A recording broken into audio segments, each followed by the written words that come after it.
This is our new to us BMW i3, and we've had it for about 2 weeks. And we bought it because, well, it was inexpensive, $12,500 for a car that originally cost about $50,000.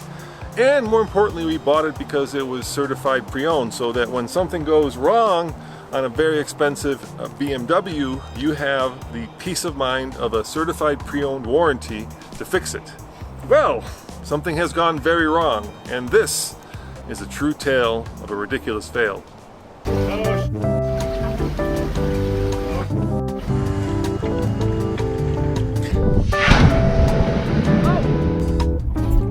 no! Oh no! This is one of the original BMW i3s, a 2014 model, which means it has a battery that can take the car about 72 miles. And then when the battery is basically dead, the generator motor actually comes online, charges the battery, and of course the car can go further, about a total of about 150 miles of range. But in order to fill up the fuel for the generator, the range extender engine, you have to push this button to pop open the door. Hey Andre, push it again. Let's see if this little flap pops open. I did push it. Yeah, it's not opening, dude. So this i3 has not one, but two flaps, right? There's the one in the back here, sorry, which opens up, and that is for your electric charger.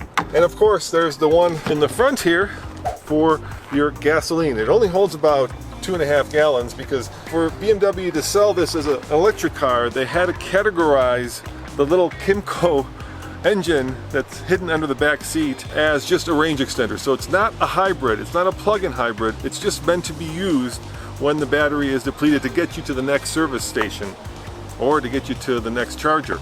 Unfortunately, ours does not work because the car says that there's a fault with it. And that fault is that this gas tank is not venting. So in order to actually fill it up with gasoline, we have to go through this. Well, why don't we show them, Andre? Do you love motorcycles? So do we. That's why we're bringing TFL videos to two wheels.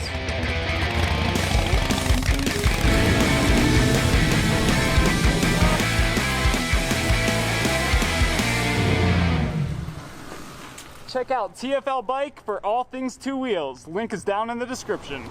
So Roman and Tommy figured this out. In order to open that fuel door manually, you have to pop the frunk or the front cargo area, which is okay, it's a little small. And then Roman, this is the manual release, correct? Yeah, there's a little, BMW gave you a little manual release that if you pull, yeah, it's not that easy. It's not that easy. There it is. If you pull, watch what happens. Why don't you shoot the little flap? I'll pull it, okay, Matt? Look at that.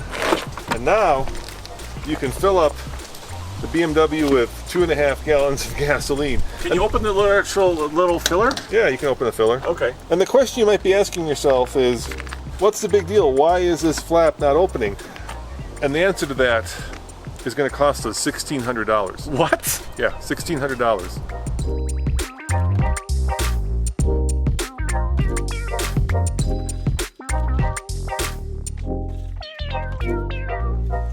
So when I push the fuel door release button inside, it shows me this message. Ready to refuel at 25%. And this message sometimes changes. Ready to refuel at 0, like you just saw, ready to refuel at 50 or 75%. It's really confusing, and the door is not opening.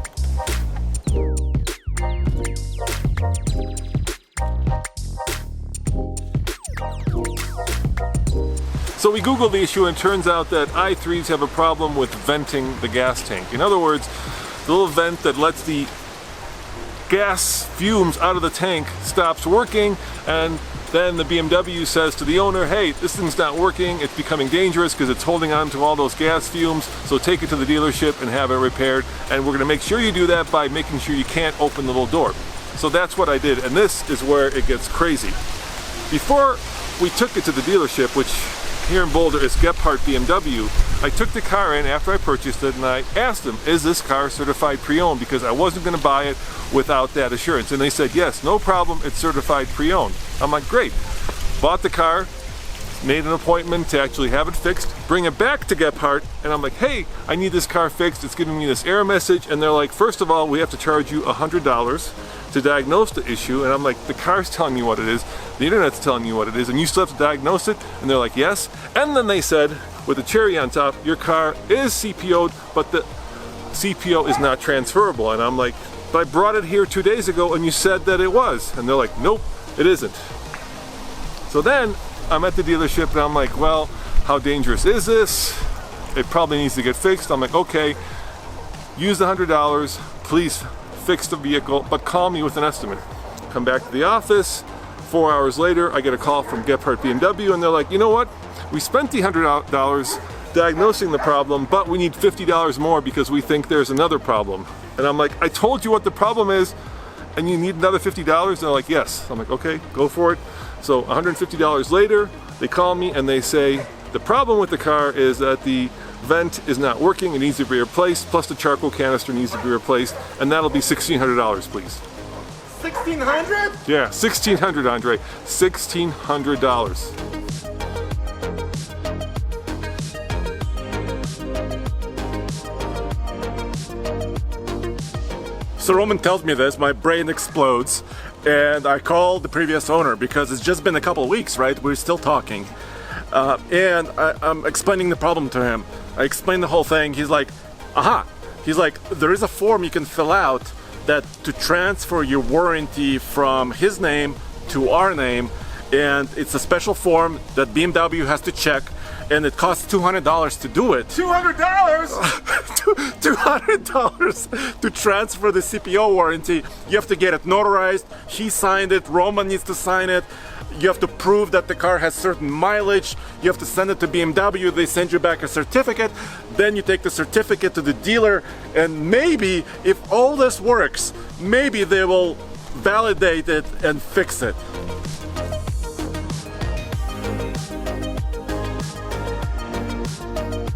And the cherry on top, guys, is we just found out, filming this video, that we have a nail in our tire.